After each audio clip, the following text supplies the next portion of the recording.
So dalawa po yung rampahan nila dito mga idol. Ayan. So magkabilang side. Ayun oh, grabe. Hindi na po, magkabilaan na po yung nakapila dito sa part na ito. Babasay. Ada dito. Pinasok na nila po yung barangay San Antonio at isang lane na lang po yung nagagamit. Oh, diretso na pala doon sa dulo. Grabe, abot ng barangay Amandayan yung pila. Boss, tracking kayo sa mga tracking? O taga din hilang?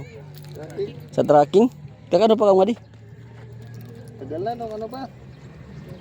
Nakaraang linggo pa, Merkulis. Merkulis pa. Ano sabi ng ano? Meron daw ano? Barge? Mayroon na kasi yung rampahan ano, mababa. Ay, naayos pa. Baka bumigay no. Ito, rampahan din to. Tapos yung permit ng barge na isa, wala. Yung? Mamaya pa makuha yung permit. Mamaya pa daw. So may possibility na ano? Mamaya. Magpasakay. Nasa magkano daw yung pamasahe? Wala pa rin. Wala pa. Walang taga Marina dito? Taga ano? Taga Hapon, marami. marami? Hapon. Ila? Parang tatlo yata ang ilalagay dito. Tatlong barge? Tatlong barge. Tawid sa Tacloban Port. Yan sa ano? Port.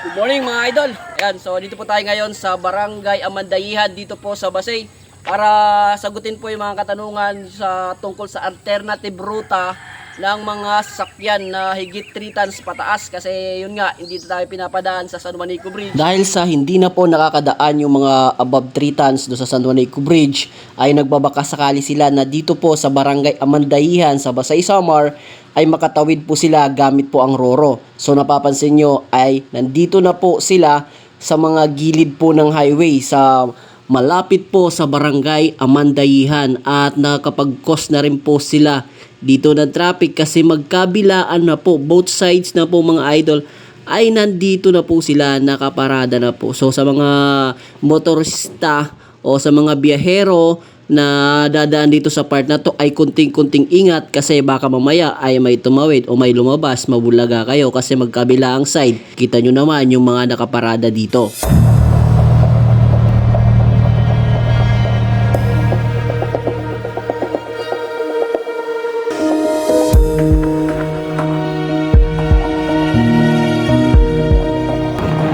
Pinasok na nila po yung barangay San Antonio at isang lane na lang po yung nagagamit.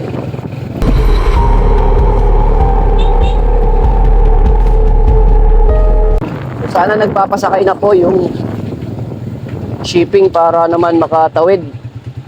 Yung ganyan pag nagkakasalubong. Giveaway, giveaway.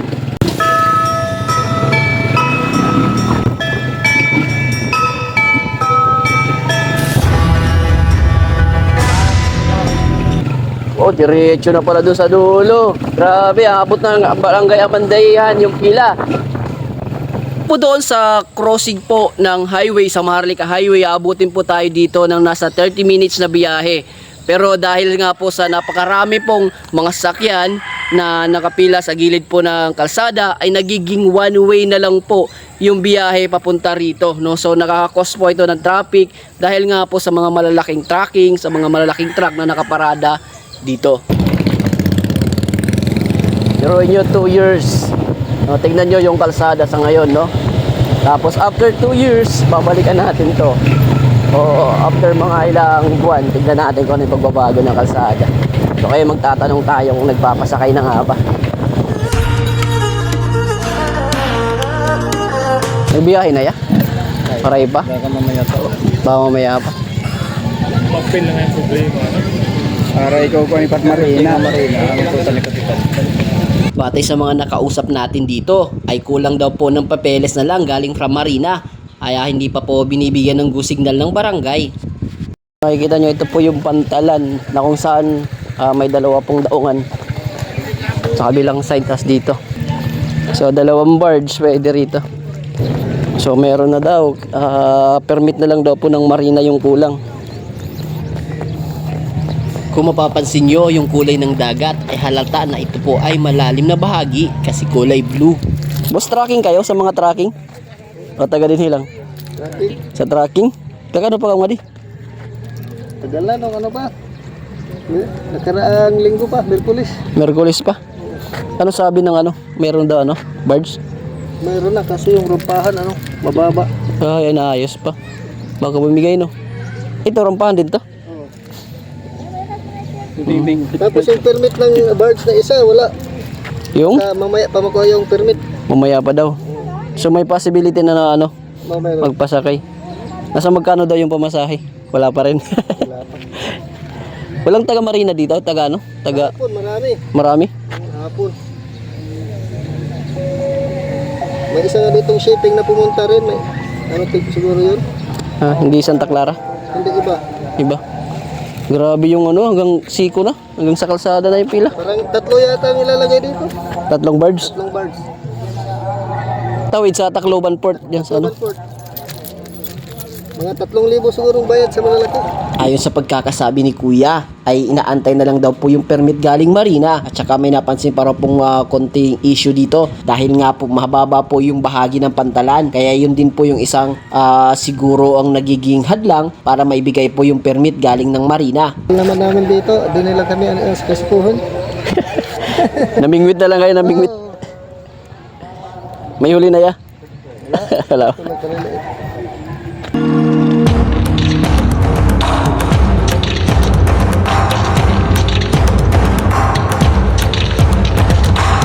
So, dalawa po yung rampahan nila dito mga idol. Ayan.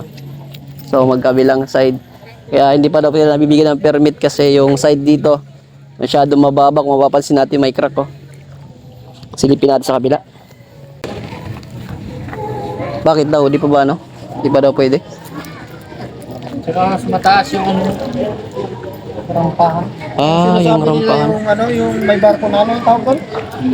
GT yun ang hinihintay namin kasi yung pangako nila ngayon eh. Yun, sakto lang daw yan dyan. So yung Santa Clara Shipping di pa nakuha ng permit, ganun. Tapos mataas pa yung nila. Hindi dito. Kasi ito mababa yung rampahan. So kailangang pataasin pa yan. Oo. Maglagay na lang ng yung bakal no, na rampahan. Iba dito, wala na makain. Lalo yung mga per biyahe. Saan pa iuwi nyo, sir? Paano pa kami? Tatawid. Kaso Manila kami. Manila kayo? May mga pangarga pa kami. So tawid kayo, kukuha ng Hindi, produkto? may karga kami pan-deliver dyan. Pan-deliver. Sa city lang ng Tacloban? Sa Kasugod. Sa Sugod. Ang iba malalayo pa. Kami, Davao pa kami. Davao pa. So nasa 5 araw na pala kayo? Oo. Uubos yung budget nyo rito sa pagkain. Kami nga pabalik-balik na ng galing. Magmula kami sa Manico, tinuro kami sa Katbalugan. Balugan, nayo. Hindi bumalik namin Katbalugan. Pagdating Katbalugan, wala. Pumunta na kami ng Kalbayog. Wala sa Katbalogan. Wala. Pagdating naman ng Kalbayog, matagal pa. Yung barko. Ang ginawa namin, bumalik kami ng Alin. Parang pabalik na sana kami ng Maynila. Manila. Pagdating sa Alin, wala naman palang rikta kahit doon, urmok. Tumawid kami ngayon ng balik. Ng Matnog. Pagdating naman sa Matnog, tinuro kami dito, bumili ulit kami ng ticket. Ilang sakay na kami. Dito raw. Kaya, ang niyan, yung naman sana ng Santa Clara, dapat mag-ayos, nakipag silang maayos. May post kanina yung Santa Clara. So parang daw. Parang ngayong araw o baka bukas may na sila, may update na sila sa may papeles na lang daw silang inasikaso. Kasi grabe puno na dun Puno na nga nagdaan na. Pag 2 taong tatagal pa yung yung paggagawa. So batay sa napagkwentuhan namin ni Kuya ay matagal na po silang pabalik-balik at naghahanap po talaga sila ng way para makatawid lang po ng Leyte side kasi malayo pa po yung biyahe nila. Yung iba naman papunta pa po ng Davao. Yun, so malaking abala talaga na hindi sila nakakadaan sa San Juanico Bridge, no mga idol. No? So sana magawa ng paraan, matulungan ng mga kinaukulan na makatawid po kahit dito sa part na ito ng Amandaihan yung mga tracking o yung mga travelers nating mga idol. Kasi pag matagalan pa sila nakatambay dito ay mauubos po yung budget nila sa mga pagkain.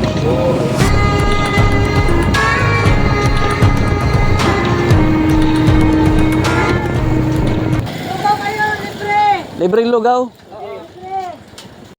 Dahil sa ilang araw na pong na-stranded yung mga idol natin dito po sa Barangay Amandayihan, ay meron po ditong palibreng palugaw na galing po mga opisyal ng barangay. At syempre sa tulong din po ng Tingog Party List. Yan, maraming salamat dahil sa naisip nilang palugaw na ito ay kahit papaano ay mababawas-bawasan yung gastos ng mga na-stranded ng mga biyahero dito sa part na ito ng Amandayihan habang inaantay pa kung ano po yung desisyon ng Marina para po sila ay makapagbiyahe.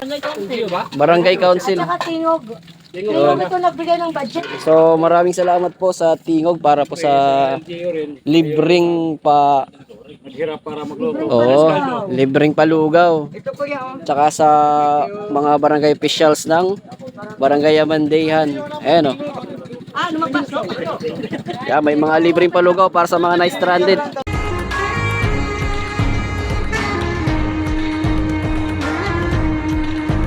Ayos ya, ayos. Shoutout, wala kaming babatiin ba?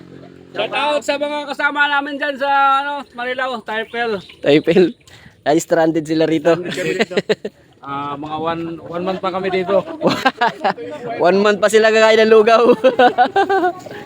Ayan, so maraming salamat po sa sponsor ng Tingog at saka sa mga barangay official. Guys, shout out ni Andes Delicano, Pangasinan Movers. Movers. Ay, Uy. shout out Boss Edgar, Boss Edgar, Jinsan Movers. stranded sila rito. Sunday dito sa Samar. So dahil nga po tinatayang abutin po ito ng 2 taon, yung pag-aayos po ng San Juanico Bridge ay tinatayang aabutin din ng 2 taon na dadaanan po yung mga kalsada dito sa part na ito ng Basay. Kung nakikita nyo, ito po yung sitwasyon ng kalsada nila sa ngayon, no? After 2 years ay matik po, iba na po yung magiging hitsura ng kalsada dito dahil nga po sa bigat ng mga tracking na dati. About po dito sa biyahe na ito, kung kumpirmado na bang nagpapatawid, nagpapasakay, babalik kagad tayo dito kasi malapit lang po ito sa amin. Isang barangay lang po yung pagitan ng Barangay Amandayihan sa amin para makarating po dito sa Amandayihan. So kaya makakapag-update kagad ako sa inyo kung ano po yung nangyayari dito na sitwasyon, kung ano po yung gagawin natin para po makatawid po tayo ng Leyte. Kasi ang sabi, kulang na lang daw sa permit, so sana maaprubahan na ito kasi grabe na po yung nagiging traffic, abala doon po sa part ng highway, no? Napakarami na pong shipping. Biruin nyo naman, mula Eastern Samar. So sa lahat po ng mga taga Samar na malapit dito sa side na ito ng Tacloban side, ay dito po talaga sila pupunta. Kasi doon po sa part po ng Kalbayog ay malayo po yung Tagos, Ormoc, no? Di gaya dito na pag maaprubahan at maumpisaan na po yung transportasyon ay malapit lang po, nasa 30 minutes lang po yung biyahe nito papunta po ng Tacloban.